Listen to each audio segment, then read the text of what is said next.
The metaphorical Waffle House. You know how when you first learn something, like a new word or something, all of a sudden you start seeing it all over the place? It's kind of that way with people too sometimes. You meet somebody new and all of a sudden you can't turn a corner without bumping into them. If you've never been to a Waffle House, they're little hidey-hole diners tucked away on the sides of roads and highways out Carolina way. Anyway, we was on the way back from church one Sunday when Mama and Peter decided they'd take us a little brunch, they call it. I guess since they can't figure out whether it's breakfast or lunch, they sort of mix the two words together. Sitting in the booth across from them two, I wasn't paying much attention to my Mama and Peter. Not that I meant any disrespect, but they were mostly just talking about stuff that grown people seem to think is awful important, but that didn't mean nothing to me. I don't know, like whether the new administration in Washington was going to make a left turn or a right turn or go right down the center of the road, and how a whole lot depended on them making the right choice right from the get-go or something, or else we was all going to go off in the ditch or something. I was just reading my book, not the one assigned by my English teacher, but another one I picked out of the library for myself, and didn't even notice when they left the table. Mama, she went to the ladies' room, and I guess Peter stood up to go outside and smoke his pipe. He was a terribly sophisticated Episcopal minister with a college degree and all, and liked to hang out in front of buildings smoking his pipe to demonstrate just how sophisticated he was. And that's when this voice floated into my hearing, like a sound out of a dream, just like I told you before. I get awful concentrated on my reading.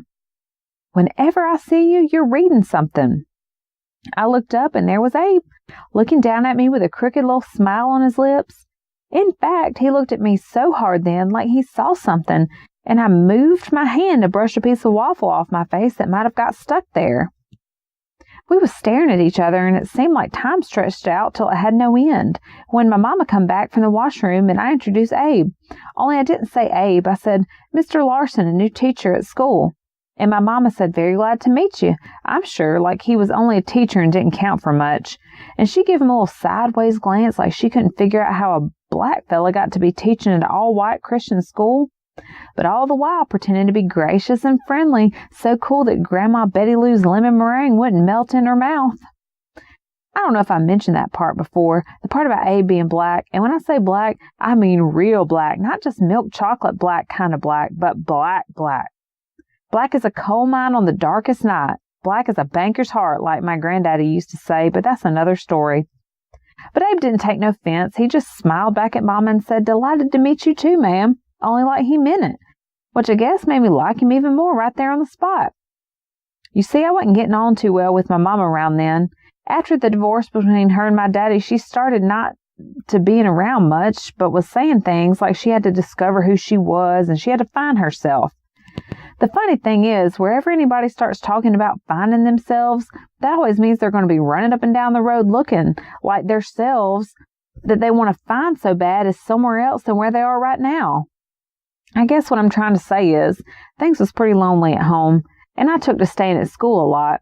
And after study hall closed, going over to Waffle House just to sit and read and hang out, just so I wouldn't have to go home because it was awful depressing there to come home to an empty house.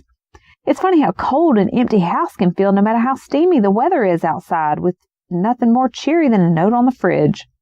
Had to go out, dinner's in freezer, do your homework, your mother. And that your mother used to bother me terrible, like it was an official title or something. Not like we was related, but that it was an official title or something, a job description, and not a job she was particularly partial to neither. Weren't nothing to keep me at home, so for a little bit of time I didn't have nowhere else to go but the Waffle House, and as it turns out, that's where Abe would go too, after school or in the evenings. At first I suppose it was that there weren't nowhere else to go in Macaulayville. But then it got to the point that it was the only place each one of us, me and Abe I mean, knew the other, because for the longest time we'd pretend like our meeting there was by accident. I'm probably getting ahead of myself here, looking back and reflecting, but that's how it seems to me now, thinking about it. After school I'd go over and just sit, one of them waffles from Belgium and a cup of coffee in front of me. Mama said I was too young to be drinking coffee, but I figured she was too old to be acting like a teenager, so I guess that made us even. Doing my homework or reading or talking with the regulars, like there was Mr. Schmucks. He owned a farm about 5 miles out of town and was always talking about expanding, catching the next wave of food production, he called it, like capybaras. I had to look up the spelling to get it right. which was what they had for rats down there in South America, or the kind of slugs they ate over in Africa someplace. I think they were banana slugs, but whether it was because they looked like bananas or tasted like bananas or they ate bananas, I forget. Or ostriches or buffalo. He said he figured he would be on the cutting edge of agricultural innovation. Them's his exact words. I told him I might could see myself trying a buffalo burger since it was mostly like a cow anyway, but no way was I going to eat a rat from South America or any place else, no matter what you called it.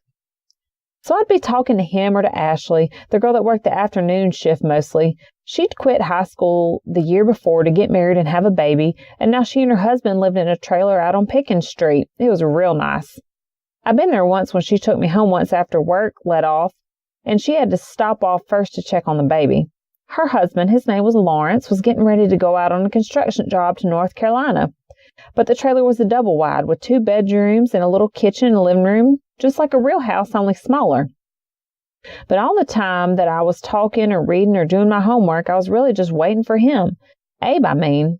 Only I might not have known it myself or admitted it, but that's what I was doing. I'd been going almost a week after that time I'd seen him with my mama and was getting quite a coffee jag going, and we put on a couple pounds.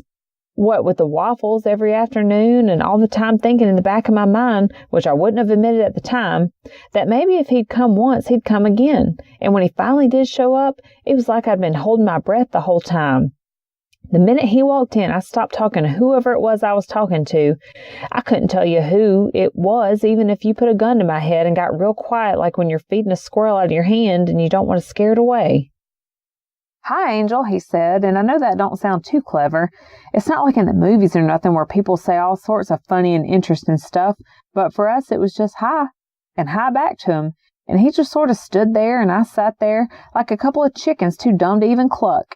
And then he says, "What are you reading today?" And makes to turn over the cover of my book. Only my hand was on the book, see? And in doing that, he touched my hand, and I must have jumped like a stray dog when you reach out to pet it. And he looked at me real startled like, and I looked at him, and I guess that was our moment, like they talk about in movies.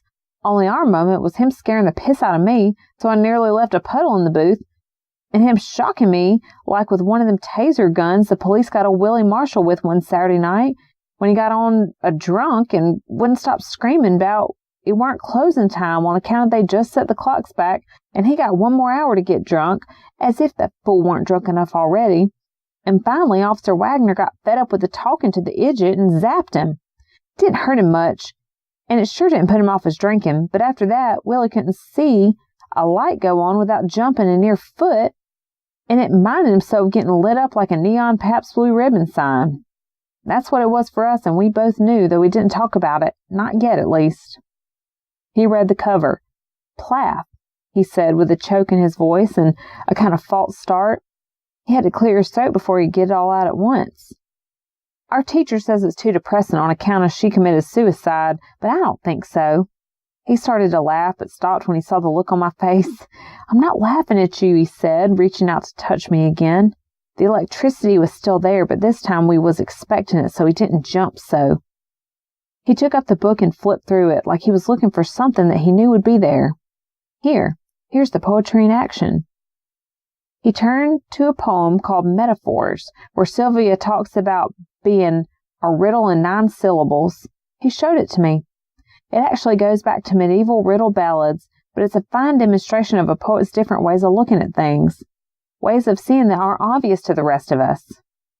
"That's easy," I said, taking the book back. I read the last couple of lines. "I'm a means, a stage, a cow and calf. I've eaten a bag of green apples, boarded the train, there's no getting off." "She's pregnant," I says, like it was the most obvious thing in the world. I shuffled the pages and come to a stop at one point in particular and pointed. "I like this one." I didn't read it myself, but handed it to him, partly because I think now I wanted to hear how he read it. "God topples from the sky, hell's fires fade, exit seraphim and Satan's men. I shut my eyes and all the world drops dead. I fancied you'd return the way you said, but I grow old and I forget your name. I think I made you up inside my head." "Do you know what that means?" "Mr. Larson," I said, "you might think we semi-literate trailer trash down here, but we ain't completely stupid. Yes, I know what it means. Fires of love burn out, and comes the time we forget what got us all hot and bothered, and maybe it was just illusion anyway," I said with some heat, like I was offended, which I was, kinda. "Sorry, I didn't mean that how it sounded," he explained. "It was the English instructor coming out. You'll have to excuse me, please." He nodded in the direction of the couple waffle plates. "Your friend coming back?" I wasn't going to tell him that I weren't with nobody on account of he'd make me out to be some sort of pure-tea pig wallowing in the waffle trough, so I just shook my head and looked to my book awful hard, like I was interested in something there, hoping he wouldn't see me get all red. Fortunately, he was turning to Ashley and asking her for a cup of coffee, and when he turned back, his eyes were on the book, not on me, so I guess I dodged that one. "Don't laugh at me," I told him. "You're older than I am. Your brain's bigger than mine." He just smiled at me. The warmest, most kindest smile I ever seen, and I liked him even more if that was possible. "I don't ever laugh at you," he said, and we took to talking till way after dark about all sorts of stuff that came to us, about my studies at school and about the world and about what was going on with us. Not like us, but what was going on in our lives, general like. While we was talking, he'd be looking for opportunities to touch me, like to emphasize a point, so he'd reach out and touch my hand in the scaredest way, like a cat inching forward and pulling back, and the softest kind of touch, fainter than a mosquito landing. Then out of nowhere, I asked him why he'd broke up with his girlfriend. "I was kind of an asshole," he said. I couldn't imagine it and told him so. He seemed to be the sweetest, gentlest person you could imagine, not like all the hicks around Macaulaysville, bless their hearts. I mean, the level of culture around here was that their idea of literature was watching Leonardo DiCaprio in his Romeo and Juliet movie. But the weird thing was, his saying that he'd been wrong, and from the tone of his voice he was sorry, made me like him even more. So I have to admit, after that day, I took to sitting by the front window of the Waffle House, and every day he'd come in for like a cup of coffee or a strawberry waffle or something, and we'd meet like by accident, and talk till Ashley kicked us out. And it was all so innocent, like we didn't know what we was doing. We was just two flies caught in the syrup. Which sounds like a lie, I know, but it's really the god-awful truth.